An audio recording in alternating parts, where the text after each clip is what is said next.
Hey everyone, Zadius Tech here, and this is my review of the Audeze MM-100 planar magnetic studio headphones. So first, let's talk about design and build quality. As far as the weight goes, I think these are a little on the heavier side. They come in at 459 grams on a scale, and that's only 40 grams lighter than the Audeze Maxwells, and the Audeze Maxwells are on the heavier side. Because of this, I don't think these are as comfortable as they could have been if they would have been a little bit lighter, but the 40-gram difference from the Maxwells is noticeable, as these don't fall off my head when I lean forward like the Maxwells do. Now let's compare the weight with headphones which I consider comfortable, which are the Beyerdynamic DT1990 Pros, and these weigh only about 380 grams, and I have no problem wearing these for extended listening sessions. I think they're pretty much the perfect weight for studio headphones. Even the Hi-Fi-Man HE4XX planar magnetic headphones are lighter and more comfortable at about 405 grams. So if you're looking for a light, ultra portable headphone, then these aren't it, unfortunately.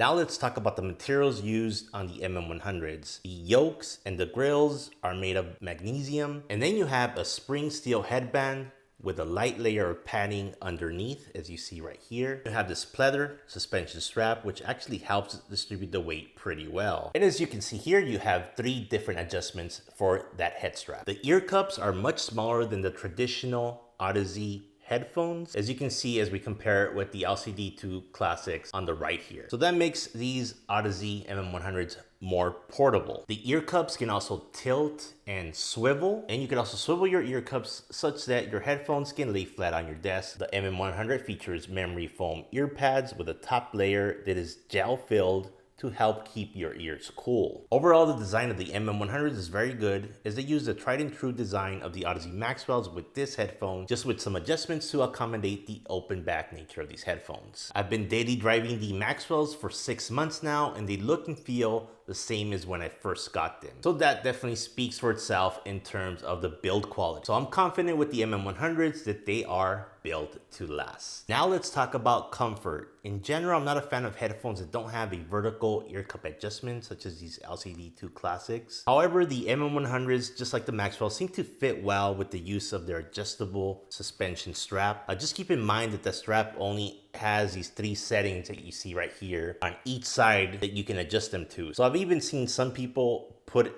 it on one setting on one side and put it on a different setting on the other side just to get them to fit just right. And I think I actually did that with my Maxwells, but with these I didn't have to do it for some reason. The clamping force feels just right, enough to keep them on my head when I lean my head forward, but not so tight that they give me a headache, and I do have a bigger head. Now let's talk about the ear pads. One disappointing thing is that they are glued to the headphone, and that is in contrast to the Audeze Maxwells, which you can just remove easily by twisting, and you can swap out the ear pads with some Wicked cushion ear pads, for example. That's really nice that you can do that with the Maxwells. So yeah, if you're thinking of buying some Wicked cushions replacement pads for your MM-100s, just like you could with the Maxwells, then think again, because the ear pads are not removable like the Maxwells. Now the good news is that the ear pads are quite comfortable in the sense that they have memory foam, as well as that top layer being gel filled, which does help to keep your ears a little bit cooler. From my experience with the headphones, after extended listening sessions, the gel filled ear pads do help slightly with keeping your ears cool, but the main problem is the pleather ear pads that just tend to make your ears hot and sweaty, especially when the room is warm. I think having hybrid pads such as a Maxwell Wicked cushion pad replacements that have a breathable sports fabric or velour material on the inside here would have really helped with these headphones, and would have made them much more comfortable when using them for extended periods of time. I did try listening to the MM-100s for long listening sessions, and to be honest, after about an hour and a half, you do start to feel some discomfort. The main discomfort I felt was some pressure in the portion of my upper ear that sticks out. So I would say maybe somewhere around here is where I felt some pressure, and I felt like my ears were touching the inside part of this ear cup, causing that discomfort. So I've since then adjusted the head strap to give me the most space as possible, and hopefully that helps with that discomfort. The other thing that you will definitely feel is that your ears will get hot and start getting sweaty. Although these headphones were on the heavier side, the weight was manageable, especially with this suspension head strap. Really helped to distribute the weight, but a lighter weight would have been appreciated. Finally, when I was relaxing and using my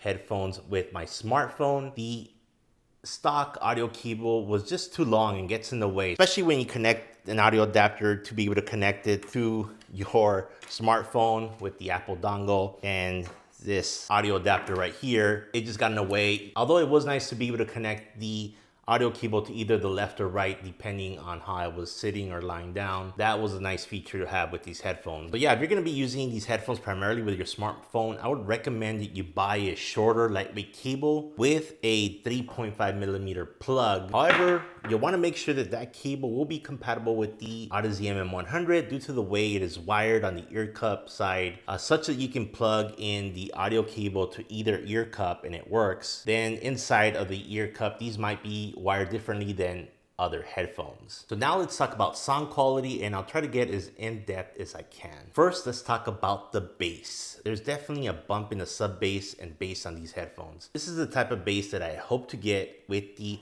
Audeze Maxwell. But these headphones had a fairly flat bass response until I put a custom EQ on them. One of the songs that I often listen to when looking to how well headphones perform with bass reproduction is Hotel California by the Eagles. And the bass is just nice and punchy as well as fast with the MM-100s. The sub bass extends down pretty low and is enjoyable. It does all this without producing a muddy sound. The mids are nice and clear as well as forward. Vocals are emphasized, so if that's something you care about, then these headphones are definitely for you. Instruments are also forward instead of being in the background, making it easy to hear instrument detail clearly between the different instruments. As far as the treble goes, it is very good.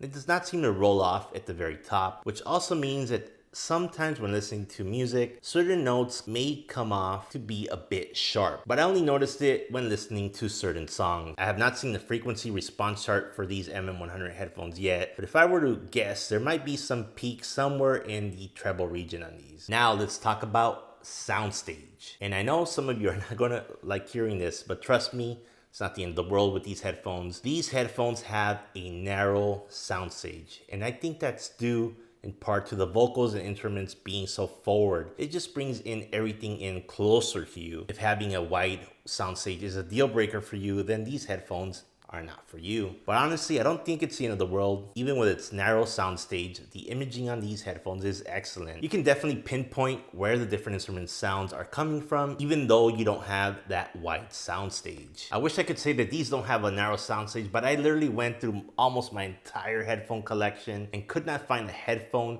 that had a narrower soundstage than these. Overall, in terms of sound quality, I think these are great as they can handle bass very well, have clear vocals and instruments that are forward and in your face, and have a good sounding treble that sometimes may sound a bit harsh, especially to people who are treble sensitive like myself. This is definitely a different headphone than the traditional Audeze headphones, such as my LCD2 Classics you see here. These are definitely darker and have a smoother presentation for a more laid back listening experience. MM-100 headphones, on the other hand, are just plain fun to listen to, and I often found myself bobbing my head to the music with all the energy that these headphones produce.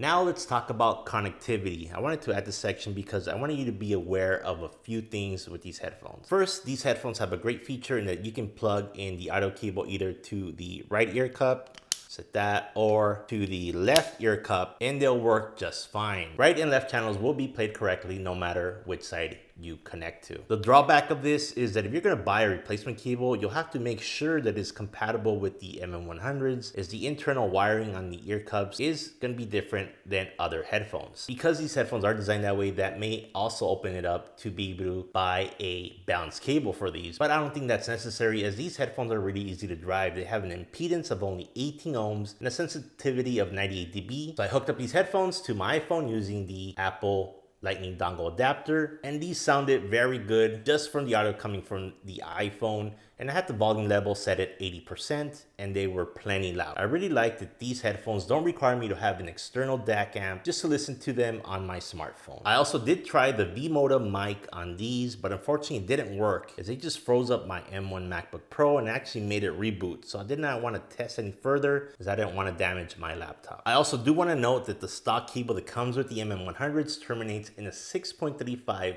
plug. And that makes sense as these are meant to be studio headphones. But that also means that in order for you to enjoy your headphones with other devices such as your laptop or a smartphone, you're going to need a 6.35mm to 3.5mm adapter, which leads me to the adapter cable controversy. You see, this adapter is my own adapter that I previously purchased. It did not come with the MM100s. So let me give you some background information on this controversy. So when I pre-ordered the Audeze MM100s back in April 13th, I received an email that states the following, and I'll try to bring it up on my screen if I can. MM100 includes a versatile single-ended cable with an adapter for convenient connections to all your gear. That's what it says in the email. The product page for the MM100 also referenced the inclusion of an adapter both in the include section, where it lists everything that's included with the headphone, as well as text under the adaptable to fit your workflow section. And again, I'll try to bring this up on my screen if possible. And there was even a picture with an Audeze branded adapter cable on the product page. Now, sometime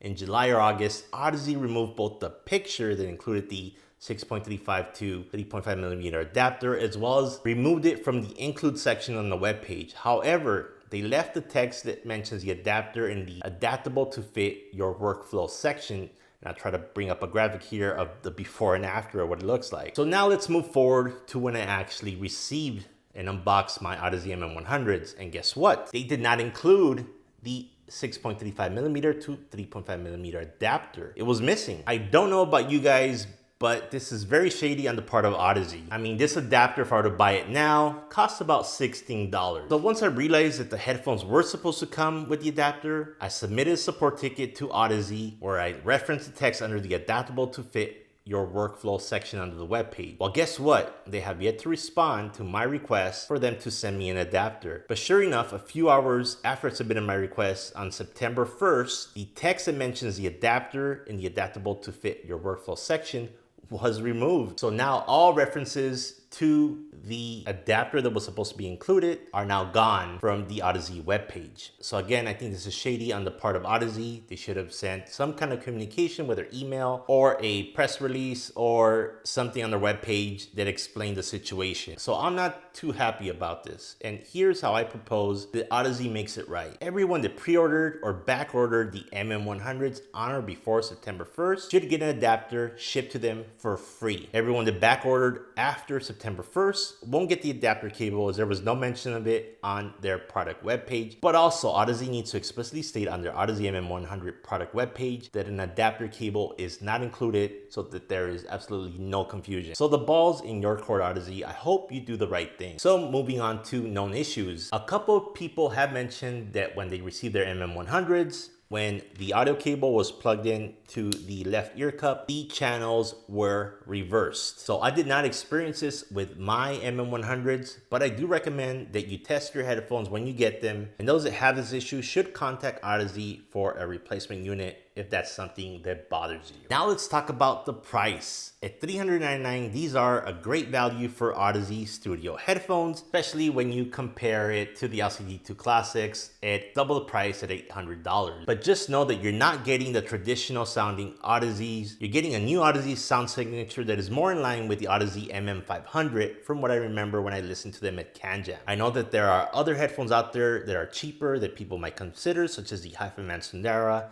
but I can tell you that these are built better than those. And the personal problem I had with the Sundaras is that they were too bright for my taste. But these headphones also exist in a world where you have the Drop plus Hi-Fi Man HE4XX planar magnetic headphones that are half the price of these MM100s. The 4XX are a great value, but honestly, I like the way the MM100 sounds a lot better, even though the HE4XX has a smoother presentation and has better soundstage. Ultimately, whether the $399 price tag is a good deal is going to depend on your sound preference and what is important to you. If soundstage is important to you, then these might not be a good deal for you, as there are plenty other headphones that have better soundstage. So while I had to endure several delays from Audeze in getting my pre-order for the MM100s and not receiving the audio adapter that I paid for, that still doesn't deter me from recommending these headphones. I think they sound great, they are fun to listen to, and I really like the forward presentation of vocals and instruments. They lack in soundstage as they have the narrowest soundstage of all the headphones I own, but they more than make up for it in everything else.